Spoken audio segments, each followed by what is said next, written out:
자, 지난주에 하셨던 거 잠시 복습을 좀 하고 가면요. 사무엘하 1장에서 다윗은 사울과 요나단의 죽음을 슬퍼합니다. 그래서 활노래를 지어서 부르고요. 그리고 2장에서 그의 거처를 헤브론으로 옮깁니다. 하나님께 기도해서 헤브론으로 가라고 했을 때 그의 시글락에 있었던 600명의 군사들과 식솔들을 거느리고 헤브론에 올라가서 기름 부음을 받고 유다의 왕으로 7년 6개월을 보내게 됩니다. 그 사이에 여러 걸출한 유인들이 죽죠. 2장에서 아사헬이 죽고 3장에서는 아브넬이 죽고 4장에서는 이스보셋이 죽습니다. 자, 그러는 과정 속에서 이제 시간이 흘러가서 이스라엘은 통일 왕국을 원하게 되었고 다윗은 통일 왕국의 제2대 왕으로 등극을 하게 됩니다.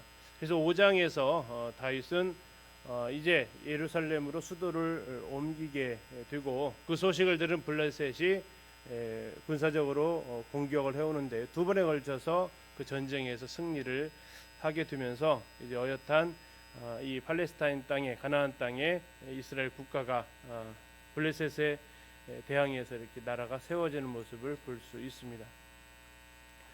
나라를 세운 다음에 예루살렘을 빼앗은 다음에 다윗이 제일 먼저 한 일이 뭐로 기록되어 있습니까? 언약궤를 가져오는 거였죠. 기럇 여아림에서 언약궤를 가져오는 한 번의 실수가 있었지만 다시 그 어깨에 메고 오베데돔 집에서 언약궤를 메어서 예루살렘으로 들여오는 그 과정을 6장에서 볼 수가 있고요. 이제 언약궤가 왔기 때문에 그 다음 할 일은 무슨 단계죠? 성전을 짓는 거였습니다. 자신은 두로왕 히람이 보내줬던 백향목 집에 거하는데 하나님의 집은 여전히 장막 가운데 천막 가운데 있다라는 것을 그가 늘 하나님 앞에 죄송스럽게 생각을 했고 그래서 하나님 앞에 성전을 지어드리고 싶은 마음을 그가 소원을 하지만 하나님께서 그것을 받지는 않았습니다. 대신 내가 너의 집을 세워주겠다라고 은혜의 언약을 베풀어 주시고 아브라함에게서 이어졌던 그 언약이 이 다윗 때에 와서 더 분명해지고 확실하게 되어집니다. 그래서 마태복음에서는 아브라함과 다윗의 자손 예수 그리스도의 세계라 이렇게 언급하면서 하나님의 언약이 충실하게 이어져 오고 있음을 성경은 또 말씀을 해주고 있습니다. 그런 가운데에서 이 다윗에게 있어서 이제 중요한 것은 성전을 짓는 거였는데 안 된다고 하니까 성전 건축을 위한 준비가 필요했고요. 성전에 가장 많이 쓰이는 금속이 뭡니까? 금, 은, 놋. 자, 이런 것들은 이제 정복 전쟁을 통해서 가져오게 됩니다. 블레셋과의 전쟁을 통해서 가드를 빼앗고 다음에 모압을 치고 저 위쪽에 있었던 아람 나라를 또 공격을 하게 되고 또 에돔을 공격을 하게 되고 아람을 공격하면서 또 적수를 물리쳐줬다고 소위가 금은 놋을 가져와서 전부 다 이 성전 안에 이렇게 드리는 이런 과정을 같이 보셨습니다. 그때 이제 빠져나왔던 전쟁이 암몬 조직이 하나가 있었는데 그 내용은 뒤에서 밧세바 사건과 연결되어진다고 말씀을 드렸고 그래서 오늘 그 부분을 이제 다루게 될 것입니다. 자, 언약궤 왔고요. 다음에 성전 관련된 거 했습니다. 그리고 또 하나 이제 남아 있는 과정이 뭐냐면 언약을 지키는 겁니다. 누구과의 언약입니까? 요나단과 맺었던 언약이 있었습니다. 그것은 무슨 언약이죠? 내가 너의 후손을 보호해 주겠다라는 거였습니다. 그래서 사무엘하 9장의 1절이 이렇게 시작을 합니다. 9장 1절을 보시면 다윗이 이르되 사울의 집에 아직도 남은 사람이 있느냐 이렇게 묻습니다. 자, 아직도 남은 사람이 있느냐라는 의미는 뭘까요? 대부분이 어땠다는 얘기입니까? 죽었다는 얘기죠. 언제 그럼 대부분의 사울의 집안 사람들이 죽었을까요? 블레셋과의 그 마지막 전투에서 왕궁이 완전히 소멸되면서 대부분이 아마 죽었을 것이고 그러는 가운데에서 아직 혹시 살아남은 사람이 있는지를 수소문을 하게 됩니다. 그 이유는 뭐냐 했더니 내가 요나단으로 말미암아 그 사람에게 은총을 베풀겠다라고 이야기합니다. 요나단과의 맺었던 언약이 사무엘상 20장에 나와 있는데 그 둘 사이에 맺었던 언약을 지키는 이런 모습을 볼 수 있습니다. 자, 그러면서 이제 수소문 끝에 2절에서 사울의 집에 종 한 사람이 있었던 시바라는 사람을 찾아나게 되고 그를 불러서 사울 집안에 살아남아 있는 사람이 있는지를 물어봅니다. 그러면서 이야기하기를 3절에 보시면 왕이 이르되 사울의 집에 아직도 남은 사람이 없느냐? 내가 그 사람에게 뭘 베푼다고요? 하나님의 은총을 베풀고자 한다. 1절에서는 그 사람에게 은총을 베풀리라 했습니다. 그 사람의 은총을 베푸는데 자기의 은총을 베푸는 게 아니었습니다. 3절에 보니까 누구의 은총입니까? 하나님의 은총을 베풀겠대요. 자, 그러니까 이 시바는 지금 베냐민 사람이고 아마 그러면서 이 무비보셋을 숨겨뒀다고 한다면 오히려 벌을 받을 것이 더 두려웠을 사람입니다. 그런데 벌을 주려는 게 아니라 은총을 주려는 거다라는 이야기를 듣고 시바가 이야기를 합니다. 4절에 로드발 암미엘의 아들 마길의 집에 있습니다라고 얘기합니다. 그곳에 무비보셋이라는 사람이 머물고 있다라고 이야기를 들려주게 됩니다. 자, 여기에 이제 머물렀던 집이 로드발 암미엘의 아들 마길의 집이다 이렇게 나와 있습니다. 이 단어에 담겨져 있는 의미가 우리 자신을 잘 보여주는 의미인데요. 로드발이라는 뜻은 아무것도 없다라는 뜻을 가지고 있습니다. 초장이 별 볼 일 없다, 초장이 없다라는 뜻을 가지고 있습니다. 초장이 없는 이런 이름이 붙었다는 것은 그 주변에는 보편적으로 초장이 있어야 된다는 거예요. 없어야 된다는 얘기예요. 주변에는 다들 초장이 있는데 그쪽 지역은 초장이 없다 해서 붙여진 이름이 로드발이라는 거죠. 그러면 주변 사람들을 봤을 때 다 없으면 괜찮은데 주변에 다 있는데 거기가 없는 거예요. 그래서 특징 지어져서 그 이름이 붙은 거죠. 로드발. 다음에 누구의 집이냐면 마길의 집에 있다라고 합니다. 이 마길은 사람의 이름인데 그 이름의 뜻은 팔렸다라는 뜻을 가지고 있습니다. 이것은 이제 그 하나님 앞에 참 가련한 인생의 모습인데 초장이 없는 곳에 팔려버린 인생을 뜻하고 있습니다. 그게 누가 살고 있었다고요? 무비보셋이 그곳에 살고 있었다라는 겁니다. 무비보셋의 그 운명처럼 그가 살고 있었던 지역은 로드발에 있는 마길의 집이었습니다. 초장이 없는 곳에 팔려버린 인생. 자, 이러한 인생을 왕인 다윗이 부르는 겁니다. 자, 다윗은 이 요나단을 찾았던 이 은총을 베풀겠다라는 것을 3번에 걸쳐서 얘기하는데 방금 보셨던 1절에서 다음에 3절에서 그리고 7절에서 하게 됩니다. 1절은 그의 신하들한테 좀 찾아봐라 하고요. 자, 3절은 찾아왔을 때 시바에게 내가 은총을 베풀 거니까 하나님의 은총을 베풀 거니까 좀 얘기해라 라고 얘기합니다. 그리고 이제 7절에서 운명적인 만남이 이루어지게 되죠. 6절에 잠깐 보시면 사울의 손자 요나단의 아들 무비보셋이 다윗에게 나와 그 앞에 엎드려 절하매 다윗이 이르되 무비보셋이여 하니 그가 이르기를 보소서 당신의 종이니이다. 7절 다윗이 그에게 이르되 무서워하지 말라 내가 반드시 내 아버지 요나단으로 말미암아 너에게 은총을 베풀리라. 자, 은총을 베풀 것을 몇 번에 걸쳐서 얘기합니까? 3번이죠. 성경에서 3이라는 숫자는 하나님에 관련된 숫자라고 보통 일컬어지고 있습니다. 그래서 이것은 변할 수 없는 은총을 하나님 너에게 주겠다라는 의미를 가지고 있죠. 자, 그런데 다윗이 요나단의 아들 무비보셋한테 했던 7절에 보니까 무서워하지 말라라고 합니다. 왜 이런 말을 했을까요? 지금 어떤 상태란 얘기입니까? 무서워하고 있다라는 거죠. 아마 달달달 떨지 않았겠습니까? 언제 죽을지 드디어 죽는구나. 지금까지는 왜 이 목초지도 없는 곳에 숨어 살았겠습니까? 눈에 띄지 않게 정말 조용히 살고 싶은 그의 마음이 아니었겠습니까? 그런데 이제 들켰다. 왕이 부르니까 이제 다 희망은 사라졌고 이제는 죽는구나 하는 가운데에서 그는 아마 달달 떨었을 겁니다. 다윗이 보기에도 엄청 무서워하고 두려워하고 있으니까 첫 내민 음성이 그겁니다. 무비보셋아 무서워하지 말아라. 왜요? 무서워한다라는 것 그에게 무엇이 임할 것을 지금 예측하기 때문에 무서워합니까? 심판, 죽음 이것이 자기에게 올 것을 예측하고 있는 거죠. 근데 그 앞에다가 무엇을 선포하죠? 은총을 선포를 합니다. 은총. 근데 네가 잘나서가 아니다라는 겁니다. 네가 불쌍해서도 아니라는 거예요. 왜 은총을 베푼다고 합니까? 네 아버지 요나단으로 말미암아 은총을 베풀겠다라고 얘기합니다. 자, 우리는 여기에서 하나님하고 하나님의 역할을 하는 대상이 있고요. 예수님 역할을 하는 대상이 있고 우리의 역할을 하는 대상이 이 사무엘하 9장에 잘 녹아져 있습니다. 자, 세 명의 그 역할이 나오는데 지금 누가 나와 있냐면 요나단이라는 인물이 나와 있고요. 다음에 다윗이라는 인물이 있습니다. 그리고 또 한 명이 누굽니까? 무비보셋이죠. 자, 우리를 가리키는 인물이 셋 중에 누굴까요? 그렇죠. 무비보셋입니다. 하나님을 가리키는 인물은 누굴까요? 다윗입니다. 그럼 요나단을 가리키는 인물은요? 예수 그리스도이십니다. 하나님께서 우리에게 하나님의 은총을 베푸십니다. 우리의 모습과 관계없이. 근데 그 이유가 뭐죠? 누구 때문에요? 다윗은 요나단 때문에 은혜를 베풀었다면 하나님은 누구 때문에 은혜를 베푸십니까? 예수 그리스도 그분 때문에 언약을 베푸시는데 예수님하고 하나님하고 맺었던 언약이 있죠.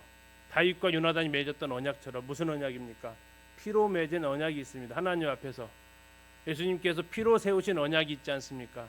이 두 사람이 맺었던 그 언약처럼 피로 세우신 언약, 그것이 무슨 언약입니까? 우리를 대신해서 죽으시고 우리에게 내려질 그 심판을 자신이 받으신 대신에 우리에게는 뭘 베푸시는, 은총을 베푸시는 그 하나님의 언약이 있었습니다. 자, 이 장면은 그래서 아주 복음적으로 완벽한 모습을 보여주고 있습니다. 우리는 무비보셋과 같은 자였는데 무비보셋이 이 이야기를 듣습니다. 8절에 보니까 뭐라고 하냐면 그가 절하여 이르되 이 종이 무엇이기에 왕께서 죽은 개 같은 나를 돌아보시나이까 하니라. 하나님 앞에서 구원받은 많은 사람들의 고백이 이와 같습니다. 마땅히 죽어야 될 인생이 아니었습니까? 하나님을 거역했던, 하나님을 대신해서 왕되려고 했던 패역한 죄를 지었던 인생이 이제 하나님 앞에 심판받을 것을 걱정하면서 두려워하면서 무서워서 벌벌 떨고 있을 때 하나님께서 오히려 우리에게 베푸신 것은 심판이 아니라 은혜였습니다. 그의 고백은 뭡니까? 죽은 개라는 겁니다. 자, 이 두 가지 단어가 중첩이 되어 있는데요. 자, 이 개라는 단어, 자, 우리나라 사람들의 개는 어떠한 의미를 가지고 있습니까? 귀합니까? 요즘은 좀 귀해졌습니다. 이게 반려견으로 오면서. 근데 우리에게 보통 상식적인 개념은 그런 개의 개념이 아니죠. 그래서 대부분의 요가 앞에는 거의 개가 들어갑니다. 우리나라도. 그래서 개 자체가 이렇게 좋은 이미지를 가지고 있지 않습니다. 이스라엘도 마찬가지입니다. 이스라엘 사람들에게서 개는 어떤 의미냐면 이방인이라는 의미를 가지고 있습니다.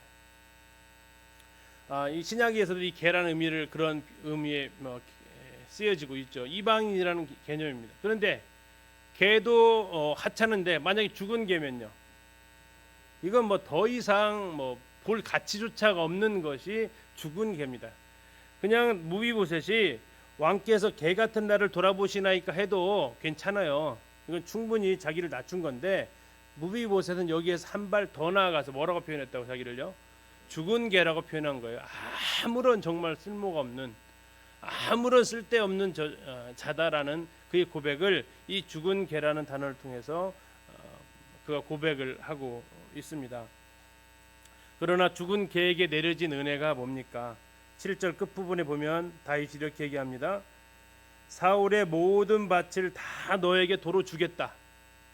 두 번째, 또 너는 항상 내 상에서 떡을 먹을 것이다. 자, 그러면서 이 왕의 상에서 먹는 것은 11절 끝에 보시면 무비보셋은 누구처럼요? 왕자 중 하나처럼 왕의 상에서 먹으니라. 왕의 상에서 먹는다는 것은 왕의 아들로 뭐 하는 겁니까? 신분이 바뀌게 해주겠다라는 거죠. 죽은 개가 왕의 아들이 됐다라는 겁니다. 이보다 더 큰 신분의 변화가 있겠습니까? 이게 다윗이 무비보셋에게 베풀었던 3절로 표현하면 하나님의 은총입니다. 우리가 그 하나님의 은총을 받았기에 우리도 동일하게 하나님의 아들 딸로서의 신분을 갖게 된 겁니다. 자, 이러면서 다윗은 그 요나단과 맺었던 언약까지 이제 완벽하게 실행을 하게 됩니다. 자, 언약궤를 해결했고요. 성전을 짓는 문제를 하나님 앞에 해결합니다. 그리고 정말 자기의 생명처럼 자기를 사랑해줬던 요나단과 맺은 언약도 이 무비보셋을 통해서 잘 마무리를 합니다. 근데 이제 안타까운 것은 여기까지가 어쩌면 상승 곡선이었다라는 거죠. 그리고 이제 나머지는 이 다 지키고 난 다음에는 내리막길을 걷는데 뭐 10장은 내리막길을 안 했지만 10장과 11장이 묶여 있다라고 말씀을 드렸습니다. 자, 그럼 이 시점에서 다윗을 이게 정점이라고 좀 말씀을 드렸어요. 자, 이 시점에서 다윗에 대해서 그 성품을 잠시 좀 이렇게 좀 생각을 해보면, 그는 참 사랑이 많은 사람이었습니다. 자기 원수가 죽었는데 그 원수의 죽음 앞에서 그는 정말 진심으로 슬퍼하는 마음을 가졌습니다. 쉬워요, 어려워요? 상당히 많이 어렵습니다. 나를 한 번 죽이려고 했던 사람도 아니고 창으로 던져가지고 3번이나 나를 창으로 던졌던 사람이고 쫓아와서 죽이려고 했던 사람입니다. 누군가 나를 그렇게 미워했다면 내가 그 사람을 용서한다라는 것은 정말 쉽지 않습니다. 그런데 노래를 불러서 노래를 사람들한테 외우도록 하면서까지도 그를 칭송하면서 하는 것은 그가 참 사랑의 사람이었다라는 걸 보여주고 있습니다. 두 번째, 그가 왕으로 되어져 있을 때 그의 가장 큰 중심은 왕이 된 이후에 통일 왕국이 이스라엘의 왕이 된 이후에 가장 먼저 하고 싶었던 게 뭐라고요? 법궤를 가져오는 거였습니다. 하나님 언약궤를 다시 가져오는 것이 그의 가장 중요한 것으로 그는 그 마음의 중심에 있었다라는 겁니다.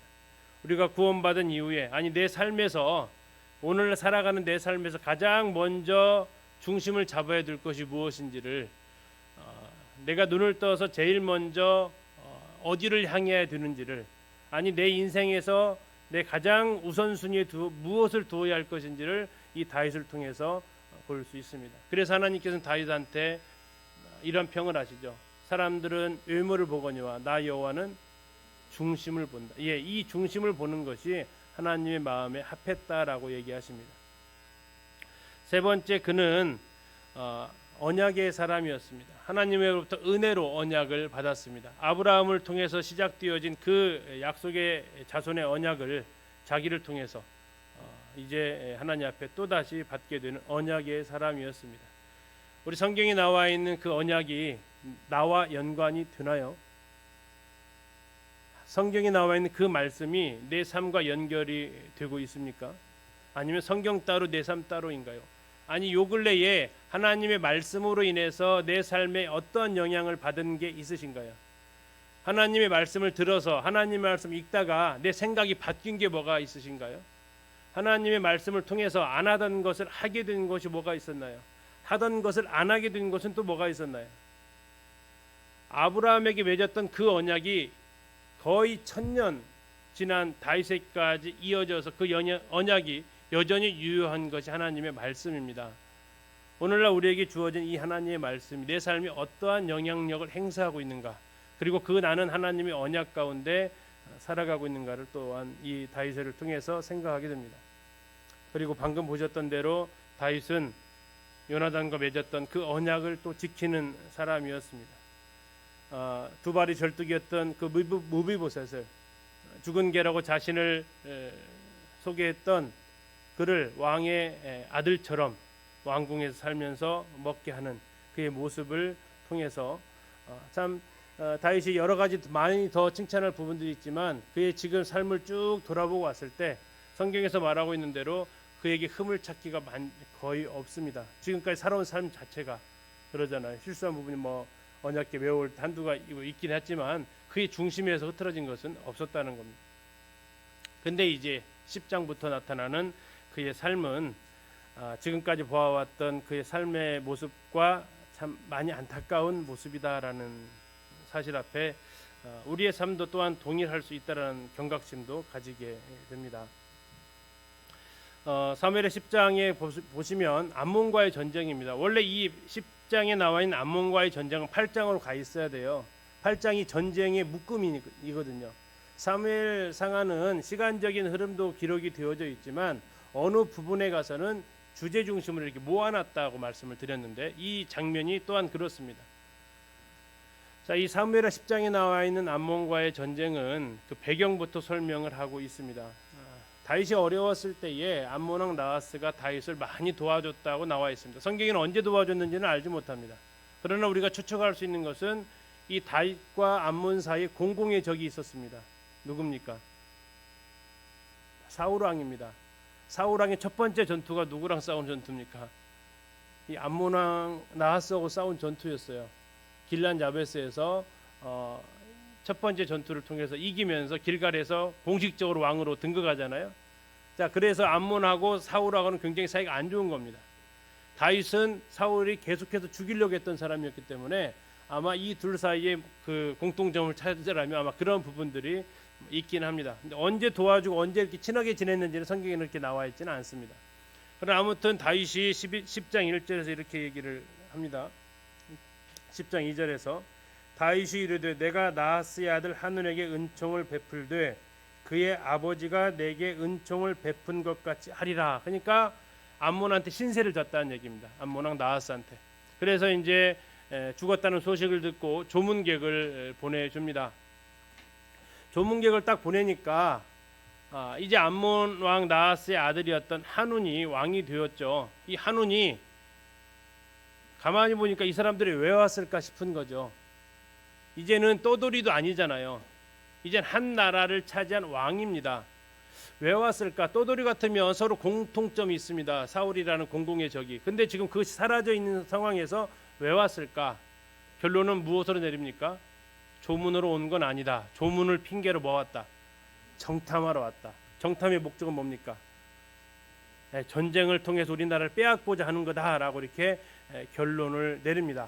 그래서 이 사신에게 해서는 안 되는 일을 합니다. 두 가지 부끄러움을 주는데요. 수염의 절반을 잘라버립니다. 그리고 옷을 궁둥이가 드러날 때까지 잘라버립니다.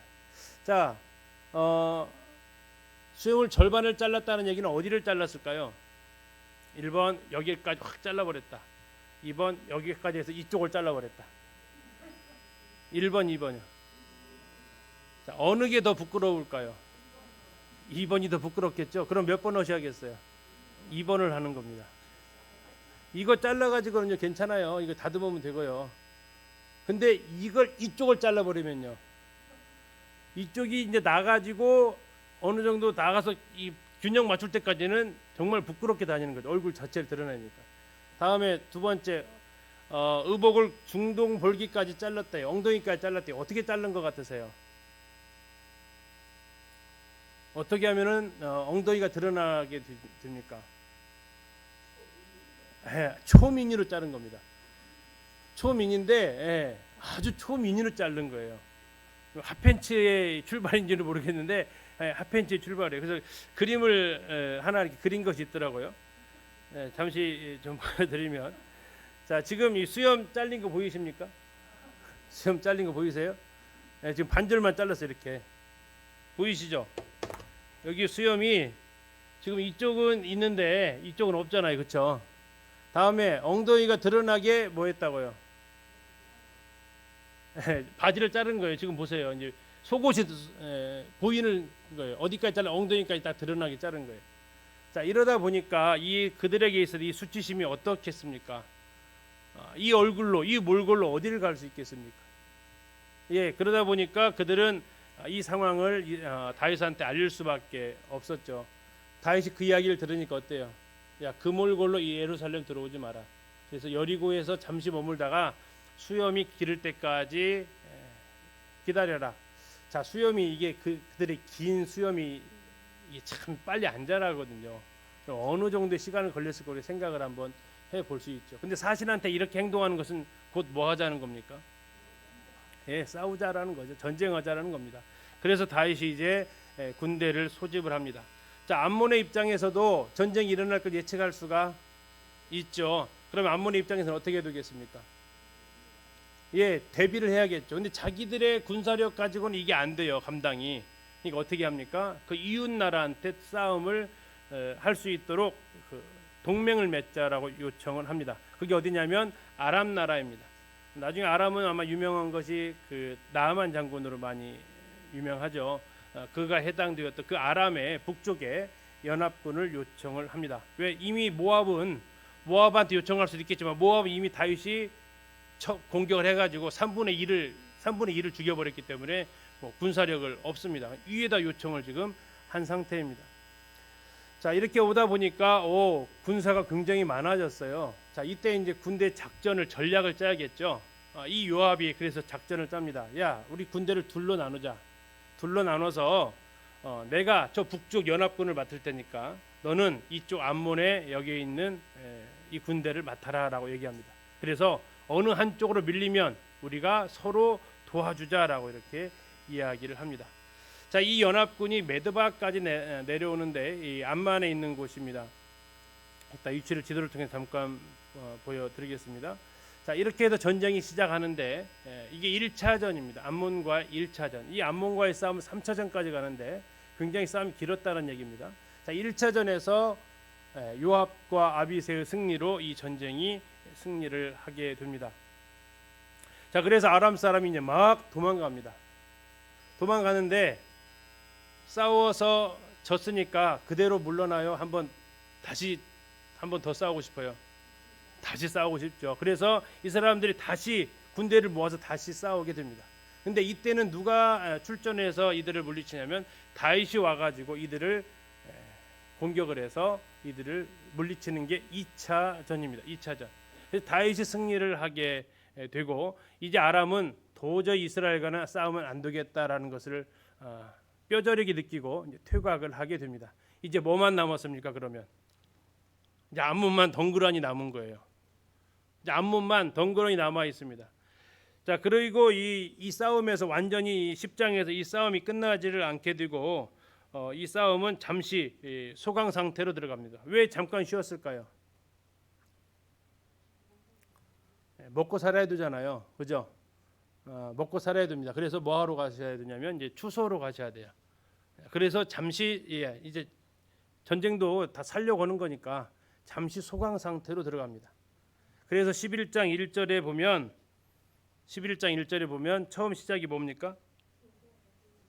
그 해가 돌아와 왕들이 출전할 때가 되면 이렇게 나오죠. 이게 지금 다시 이제 뭐 할 때가 됐다는 얘기예요. 농사 끝 다 해놓고 이제 다시 뭐 하는 겁니까? 이제 시간 여유가 생긴 거예요. 무슨 여유냐면 싸울 여유가 생겨요. 참 전쟁 재밌게 하죠. 자, 그렇게 해서 다시 싸울 수 있는 시간이 된 겁니다. 그렇게 해서 시작이 되는 게 11장이에요. 잠시 지도를 통해서 이렇게 좀 보시면 다윗이 예루살렘에서 이제 여기서 왕이 되죠. 그래서 블레셋을 이렇게 물리칩니다.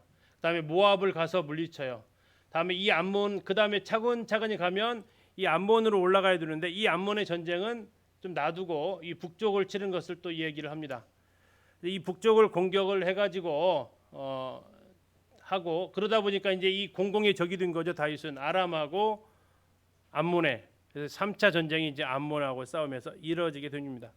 자, 이제 옆에 있는 지도는 다윗의 영토가 점점 이렇게 보라색에서 시작을 해요. 처음에는 되게 작은 영토였죠. 이 다윗의 처음 시작인데 점차 늘려가지고 이 연두색까지 나중에 다윗이 다 점령을 하게 됩니다. 저 위에 있는 부분은 솔로몬 때 점령한 부분이 되고 그래서 솔로몬 때는 유브라데강 경계하고 애굽강 경계까지 해서 아브라함한테 주기로 했던 땅을 솔로몬 때 드디어 1000년 만에 아브라함의 언약이 그대로 지역적인 개념으로 완성이 됩니다. 창세기 15장에서 아브라함한테 했던 언약이 너희 백성이 들어가서 얻을 땅이 유브라데 북으로는 유브라데고 남쪽으로는 애굽강까지다라고 약속을 합니다. 그런데 이것을 솔로몬 때 가서 최종적으로 이 경계선까지 확정을 짓습니다. 자, 아무튼 이렇게 되고 잠시 이제 그 지도를 좀 다시 좀 보면요. 제일 먼저 블레셋 공격을 했다 그랬죠. 가드를 취합니다. 메덱 맘마라는 곳. 두 번째는 이제 모압을 정복을 합니다. 세 번째는 아람 다메섹 아람 쪽 북쪽을 정복을 합니다. 그리고 네 번째 에돔을 정복하는 것이 8장까지예요. 그러니까 어디만 남았어요 지금? 암몬만 남았다고요. 근데 이 암몬은 11장과 연결되니까 8장에서 남겨뒀다고 말씀을 드렸어요. 9장에서 무비보셋 하면서 언약을 지키고 10장에서 이제 드디어 암몬과의 전쟁을 하는데 세 번에 걸쳐서 싸웠습니다. 자, 1차전은 요압과 아비새의 전쟁을 통해서 그가 승리를 하게 되고요. 장례식 문제로 갔었다고 그랬죠.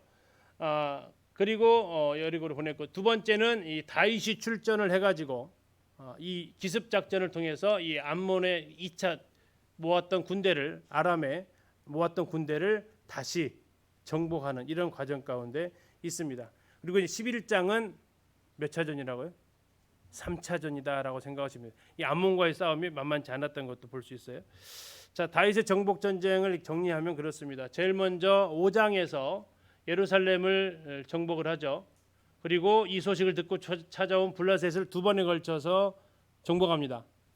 그리고 이제 8장에서 쭉 정복을 하는데 블레셋, 모압, 다음에 암몬과 아람 연합군 이걸 전부 다 8장에서 정복을 합니다. 그리고 이제 방금 보셨던 데가 어디예요? 예, 아람 군대. 그리고 이제 오늘 이제 11장에서 하게 될 라빠 암몬, 암몬 성입니다. 우리아가 죽은 장소가 됩니다. 그리고 이제 마지막 밑으로 있는 에돔 사람까지 쭉 다윗의 정복 전쟁을 정리해 볼 수 있습니다. 자, 그리고 이제 10장을 두신 이유가 바로 이 밧세바와 이 사건 때문에 그랬다고 말씀을 드렸습니다.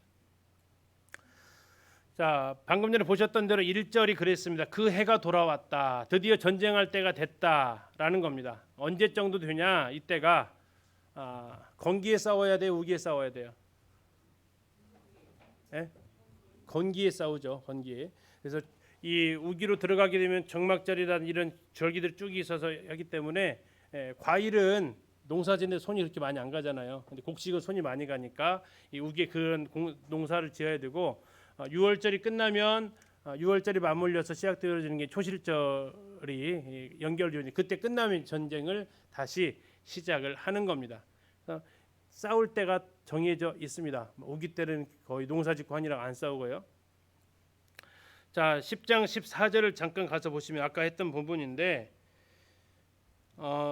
암몬 자손은 아람 사람이 도망함을 보고 그들도 아비새 앞에 도망하여 성읍으로 돌아간지라. 요압이 그 다음입니다. 요압이 암몬 자손을 떠나 어떻게 했어요? 예루살렘으로 돌아갔다라고 나와 있습니다. 그리고 이제 다시 지금 출전을 하게 된다라는 겁니다. 3차전입니다.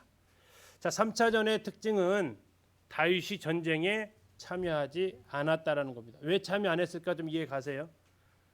이미 대세가 기울었어요.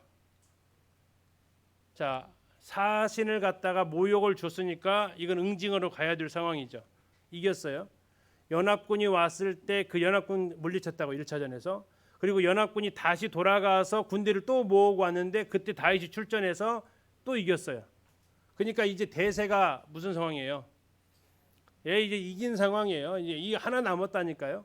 밑에 모압도 없고 위에 아람도 없고 이거 하나 남았어. 암몬 하나 남았어요. 그러니까 이제 그것은 이제 기회를 주는 거죠. 너희들이 가서 하면서 다윗은 뭐 하고 있습니까? 늦잠을 자죠. 11장 2절에서 11장 1절 끝에 보면 다윗은 예루살렘에 그대로 있더라. 왜 그대로 있었는가? 이 상황을 좀 이해하시면 되겠습니다. 2절 저녁 때에 다윗이 그의 침상에서 일어나 어디를 거닐었어요? 왕궁 옥상입니다. 이거 잘 기억하셔야 됩니다. 나중에 이곳에서 또 하나의 사건이 일어납니다. 어디에서요? 왕궁 옥상입니다. 자, 왕궁 옥상을 거닐다가 누구를 봅니까? 목욕하는 한 여인을 봅니다. 근데 어떻게 보입니까? 심히 아름다워 보였습니다.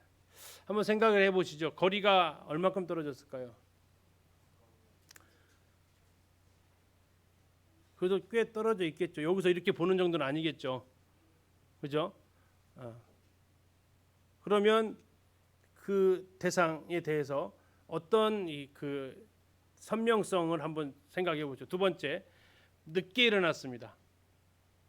늦음아치 일어났습니다.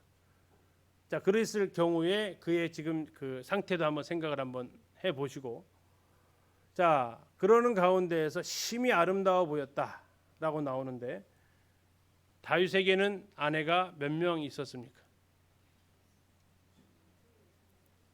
헤브론에서도 꽤 있었고요. 예루살렘에서도 역시 밧세바를 얻기 전 아내들이 더 있었습니다. 자, 그러는 가운데서 흔히 말하는 후궁들도 많이 있었을 것으로 보이고요. 그러는데 유독 지금 밧세바가 그의 눈에 들어온 겁니다. 자, 그러니까 이제 그 다윗이 작전을 피기 시작합니다.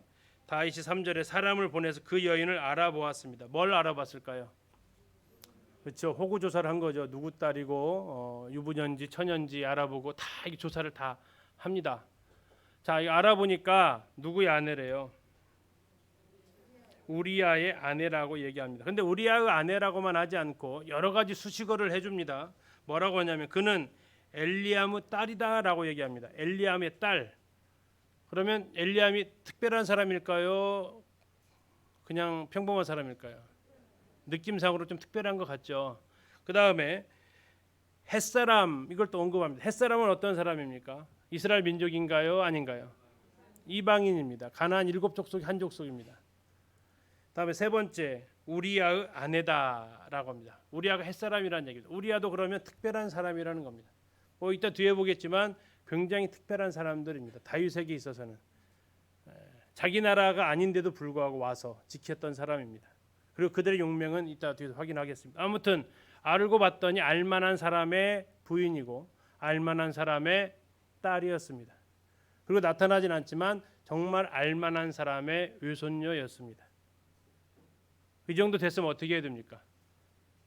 접어야죠. 그러지 않습니까? 이 정도 됐으면 접어야죠.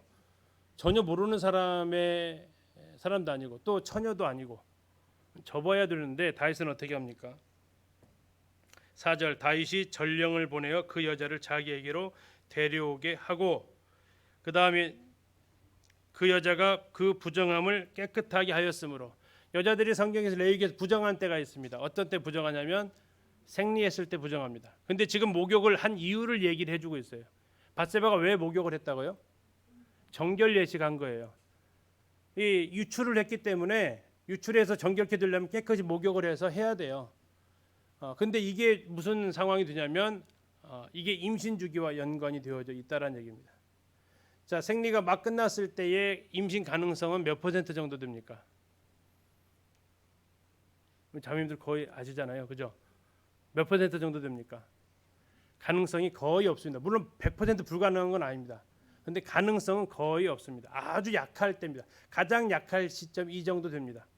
막 이제 생리를 했기 때문에 난자를 배출했기 때문에 이제 난자가 나올 수 있는 확률은 거의 없다는 겁니다. 다시 말하면 지금 잠자를 해도 뭐가 안 생긴다는 거예요? 아이가 안 생긴다라는 겁니다. 그러면 흔히 말하는 마침 이게 이 타이밍이 아주 다윗이 보기에는 기가 막혔던 거죠. 그런데 하나님은 이 불가능을 어떻게 하십니까? 네가 그 날짜 계산하냐? 생명이 고난이 누구한테 있는데 그래서 하나님께서 덜컥 아이를 갖게 하십니다. 자, 이 사실이 알려지니까 이 다윗은 이걸 덮어야 됩니다. 어떻게 덮을 수 있겠습니까? 제일 거스르는 게 누굴까요? 남편이죠. 남편을 부릅니다. 호출합니다. 자, 두 가지 목적을 가지고 호출을 합니다. 근데 보통 첫 번째 왜 불렀을까요? 집으로 가서 뭐 하라고? 아내하고 잠을 자라고. 그래서 만약에 아이가 태어나면 누구 아이로? 자, 그렇게 되면 자, 우리 자매님들 한 번 더 상상력을 한번 더 발휘 한번 해 주십시오. 자, 아이가 임신하면 바로 표가 납니까? 몇 개월 정도 보통 지나야 표가 납니까? 기억이 안 나세요? 쉽게 얘기하면 입덧을 한다든지 뭐 하든 몸에 표가 났을 거 아닙니까? 그래서 나 지금 임신했어요라고 다윗한테 얘기를 했을 거 아닙니까? 뭐 지금처럼 테스트기를 쓰는 것도 아니잖아요. 그때 당시 임신했으면 뭔가 표가 몸에서 지금 나타났기 때문에 얘기했던 거고, 그러면 그 계산으로 따진다면 우리아가 가서 동침을 했을 때 그 아이가 만약에 태어났으면 우리아가 살았고 그 아이는 몇 삭동이가 될 가능성이 있어요? 7삭동이 8삭동이에요. 지금도 그 생존 확률이 많지는 않아요. 자, 이 시나리오는 약간 어설플 수 있다고요. 자, 그런데 어떻게든 다윗은 동침을 하게끔 자꾸 유도를 합니다. 자, 어느 성경학자가 이렇게 얘기합니다. 거기에는 더 큰 음모가 숨어져 있다라는 겁니다. 과연 그 음모가 뭔가 이렇게 얘기를 하는데 그 음모는 전쟁의 규례라는 겁니다. 자, 다윗 이야기 기억나시는가 모르겠습니다. 그 아히멜렉한테 가서 진설병상 떡을 달라고 그랬어요. 그랬더니 그 제사장이 조건을 붙입니다. 무슨 조건을 붙입니까? 당신의 여자들이, 당신의 군사들이 여자를 가까이 안 했으면 주겠습니다라고 얘기합니다. 지금 전투의 임무를 띠고 갔기 때문에 다윗은 전혀 그런 적이 없다라고 얘기합니다. 다시 말하면 전쟁하는 가운데서 뭔 허락이 안 됐다는 얘기입니까? 여자와의 잠자리 허락이 안 됐다라는 겁니다. 신명기에서도 그것을 또한 얘기를 해주고 있습니다. 신명기 23장 9절 10절 읽어봐도 그런 내용을 확인할 수 있습니다. 이 전쟁 중에서 그렇게 잠자리한 사람은 군대 진영 안으로 들어오지 못하게 했습니다. 근데 더 나아가서 이 전쟁은 어떤 전쟁이었냐면 11절을 한번 가서 보시면 11장 11절입니다. 우리아가 다윗에게 이르되 언약궤와 이스라엘과 유다가 야영 중에 있다라고 얘기합니다. 자, 언약궤가 지금 어디로 갔다고요? 암몬과의 전투를 하는데 지금 등장했다는 거예요. 그러면 이 전쟁은 지금 그들에게 있어 어떤 전쟁입니까? 굉장히 거룩한 전쟁이고요. 굉장히 중요한 전쟁이라는 겁니다. 자, 이때 다 군사들 저기 노숙하고 정말 목숨 내놓고 싸우고 있는데 아내랑 자고 됐다 그러면 어떠한 일이 발생할 수 있겠습니까? 이것은 군법으로 다스릴 수 있는 상황이 될 수 있다라는 얘기입니다. 그래서 이 아이를 통해서 우리아의 아이로 바꾸려고 하는 시도도 하나 우리가 충분히 생각할 수 있고, 더 나아가서 이 전쟁의 상황을 비춰봤을 때 전쟁의 규례에 묻혀서 이 우리아를 군법에 의해서 죽일 수도 있는 그런 상황까지도 우리가 생각해 볼 수 있다라는 겁니다. 다윗이 지금 얼마나 악하게 괴계를 꾸미고 있는지를 보여주는 상황을 좀 보시라고 말씀을 드립니다. 꼭 그렇다는 건 아닙니다. 이 상황을 가지고 한번 해석을 해보는 겁니다. 자, 그런데 우리아의 한결같은 반응은 어떻습니까? 전혀 아내를 얼굴 보러 갈 생각도 안 합니다. 그러니까 다윗은 그 다음 이제 플랜 B를 작동합니다. 플랜 A 실패, 플랜 B 무슨 작전입니까? 그럼 전쟁터에서 죽게 하자. 여기서 어떻게 해보려고 했는데 안 되니까 전쟁터에서 죽게 하자라는 거였습니다. 그래서 전쟁터에서 죽게 하는 방법 뭡니까? 막 하다가 혼자 남겨놓고 싹 빠져나오는 전술을 사용하라고 합니다. 그리고 이때 이 밀지를 누구한테 전달하죠? 요압한테 전달하죠. 자, 이것은 굉장히 지금 다윗에게서는 안 좋은 선택을 합니다. 왜 안 좋을까요?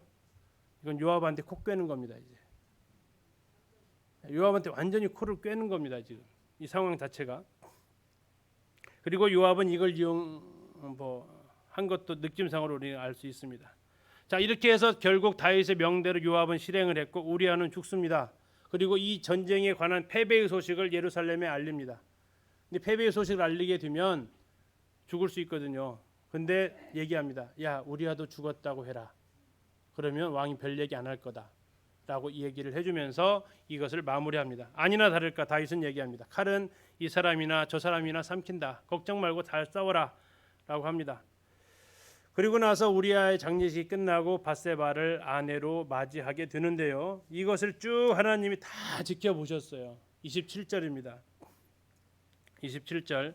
그 장례를 마침에 다윗이 사람을 보내 그를 왕궁으로 데려오니 그가 그의 아내가 되어 그에게 아들을 낳으니라. 같이 읽겠습니다. 시작. 다윗이 행한 그 일이 여호와의 보시기에 악하였더라. 여호와의 보시기에 악하였다. 뭐가 악했냐? 남의 아내 빼앗았죠. 그리고 그것은 정말 다 알아보고 죄를 짓는 겁니다. 임신 가능성까지 다 계산하고 죄를 짓는 겁니다. 굉장히 계획적인 죄였습니다. 그리고 그것을 갖다가 덮으려고 합니다. 그것이 안 되니까 죽이라고 살인 교사를 합니다. 그리고 오히려 25절의 그것을 보니까 그냥 전쟁은 원래 그런 거야 하면서 아주 담대합니다. 그리고 아무 일 없다는 듯이 그의 아내를 자기의 아내로 삼습니다. 그럼 사람들의 반응이 어땠을까요? 우리아의 아내가 다윗의 아내가 되었을 때 다윗은 어떤 사람으로 인정을 받을까요? 저런 파렴치 아닐까요? 와, 휘하장수의 아내도 거두는 사람일까요? 예, 그렇게 인정을 왜요? 이방인 족속의 아내였단 말이에요. 해족 속이. 그래서 유대인들 사이가 아니고 이방인이었기 때문에 그걸 거둬주면서 선한 왕이라는 느낌을 갖게 하는 거죠.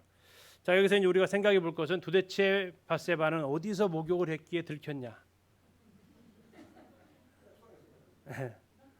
자, 이제 우리 지금 생각하면 아니 욕실 가서 샤워하면 안 들킬 텐데, 그죠? 그게 문제죠. 근데 문제는 이스라엘의 지배 구조라는 겁니다. 이스라엘의 지배 구조인데요. 이게 방이 몇 개라는 얘기입니까? 포룸이다. 4개의 집입니다. 자, 이 집을 보시면 방 몇 개인가 한번 보세요. 방 몇 개예요? 예? 3개, 그죠? 자, 여기 방 몇 개예요? 자, 여기 하나, 여기 둘, 여기 3개입니다. 우리는 지금 여기를 방으로 좀 인정 안 하시는 거죠? 예, 우리는 이게 뭔 거실이지 방이야. 거실이 영어로 하면 리빙 룸이에요, 룸. 그래서 여기까지 방이에요. 그래서 포룸 구조라고요. 자, 여기도 마찬가지입니다. 이게 이제 그 부엘세바에 있는 유적인데요. 자, 이게 여기가 지금 여기예요. 다음에 4번이 여기입니다. 3번이 여기예요. 2번이 가운데 통로예요. 자, 밧세바는 1, 2, 3, 4 중에서 어디서 목욕했을까요? 1번, 2번, 3번, 4번 어디요? 네, 2번에서 목욕을 합니다. 왜 2번에서 목욕하냐면 여기는 보니까 지붕이 있어요, 없어요? 없어요. 근데 여기는 왜 지붕이 있는데 여기 안에 들어가서 안 했을까요? 여긴 침실이고 작업실이에요. 목욕하는 장소가 아니에요. 자, 이렇게 하늘이 뚫린 집이었다고요. 그러니까 옥상에서 내려다보면 어떻다고요? 다 보였다라는 얘기죠. 그런데 이 상황에서 옥상에서 올라가서 샤워한 건 아닙니다. 이 방에서 한 겁니다. 이 방에서. 근데 하늘이 오픈되어 있는 방이었다라는 것이 이스라엘의 집의 구조라는 것을 이해하시고, 지난번에 보여드렸던 대로 이 이스라엘 왕궁에서 다윗의 궁에서 저 밑으로 집이 내려져 있다고 했습니다. 그래서 위에서 보면 다 보이는 겁니다. 그리고 이제 이게 지금 이 지도가 뭐냐면 이 구글에서 가져온 건데 이게 모압이 아니 암몬의 성이었던 라빠 암몬입니다. 라빠 암몬. 암몬 성입니다. 저희들이 가면은 이제 요르단 가면 암만에서 주로 여기를 이렇게 올라가는데요. 자, 동서남북에서 어디서 죽었겠냐? 라는 건데 이때 잠시 한번 보고요. 자, 이곳을 이제 가면 잠시 그 인터넷 통해서 구글을 통해서 한번 들어가 보도록 하겠습니다.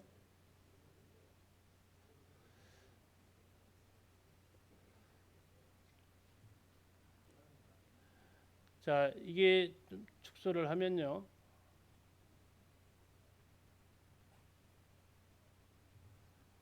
지금 이게 보이시는 데가 여기가 지금 사해바다입니다. 그리고 예루살렘이 여기쯤 있습니다. 지금 우리가 가는 곳은 여기에 지금 여기에 있다는 얘기입니다. 이게 지금 요르단 땅인데요. 요르단 땅이 쭉 가면 라빠 암몬이라는 성이 있습니다. 이렇게 이 성이 이렇게 있고요. 저희들이 들어가면 저희들은 일로 이렇게 입장을 해서 여기 답사를 하게 됩니다. 자, 일로 입장을 하게 되면 여기가 지금 남쪽이 됩니다. 지형상으로. 자, 이 요르단 가이드에 의하면 어디로 우리아를 몰아넣었을까요? 일단 영상을 통해서 잠시 확인할게요. 자, 아무튼 이런 위치에 있다라고 생각하시면 되겠고요.